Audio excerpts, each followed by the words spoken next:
എന്റെ വീട് ഇവിടെയാണ്. ഇതാണ് വീട്. എന്താ വിശേഷിച്ച്? എനിക്കൊരു കാര്യം ചോദിക്കാനാണ്. എന്താ മോളെ? ഈ ഇബിലീസിനെ കാണാൻ എന്താ വഴി? ഇബിലീസിനെ കാണാൻ എന്താ കാര്യം? അല്ല, ഞാൻ ഈ ഇബിലീസിന് ചോറ് കൊടുക്കാതെ നേർച്ച നേർന്നിട്ടുണ്ടേ. അടച്ചോനെ, തസ്നി ഇതുവരെ നേരത്തെ നിർത്തിയില്ലേ? വെറൈറ്റിയാണ് ഇബിലീസിന് ചോറ് കൊടുക്കാൻ. തസ്നിക്ക് ഇബിലീസിനെ കാണണം, അതല്ലേ ഉള്ളൂ. അപ്പൊ തസ്നി ഒരു പണി ചെയ്താൽ മതി.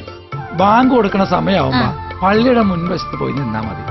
ബാങ്ക് വിളിക്കണ കേൾക്കുമ്പോ പള്ളിന്ന് പുറത്തോട്ട് ആരാണ് എണിച്ച് ഓടുന്നത്? അതാണ് ഇബിലീസ്. അതാണ് ഇബിലീസ്. അപ്പൊ ബാങ്ക് കൊടുക്കുമ്പോ പള്ളിന്ന് പുറത്തേക്ക് ഓടുന്ന ആളാണ് ഇബിലീസ്.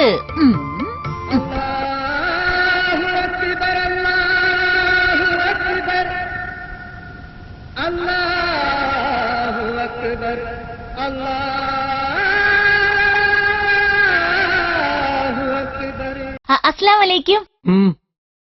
നാളെ എന്റെ വീട്ടിൽ ചോറ് നാൻ വരുവോ? എന്താ കാര്യം? അതല്ല, ഇബിലീസിന് ചോറ് കൊടുക്കാന്ന് ഞാൻ നേർച്ച നേർന്നിട്ടുണ്ടേ. ആരാ പറഞ്ഞു ഞാൻ ഇബിലീസാന്ന്? ഞാൻ ഈ പള്ളിയുടെ സെക്രട്ടറിയാ, അറിയോ? അല്ല, ബാങ്ക് കൊടുക്കുമ്പോ പള്ളിന്റെ ആദ്യം പുറത്തേക്ക് ഇറങ്ങുന്ന ആള് ഇബിലീസാന്ന് ഞാൻ കേട്ടിട്ടുണ്ടേ. അതല്ല, പള്ളിന്ന് ബാങ്ക് കൊടുത്ത് ആ ഇബിലീസ്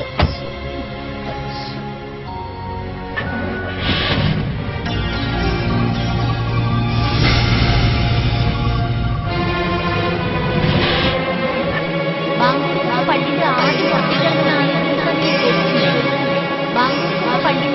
പുറത്തേക്ക് ഇറങ്ങുന്ന ആള് ഇബിലീസാന്ന് ഞാൻ കേട്ടിട്ടുണ്ടേ.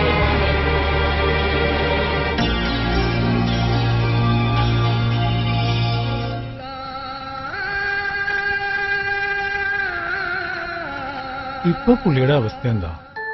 ഇപ്പൊ അദ്ദേഹത്തെ പോലെ തക്കവയുള്ള മനുഷ്യൻ ആ പ്രദേശത്തില്ല. അൽഹംദുലില്ലാഹ് വസ്സലാത്തു വസ്സലാമു അലാ റസൂലില്ലാഹ് വഅലാ ആലിഹി വസഹ്ബിഹി അജ്മഈൻ.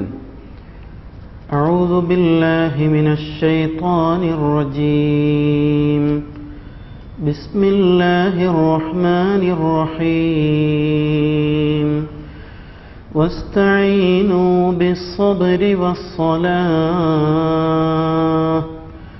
وإنها لكبيرة إلا على الخاشعين.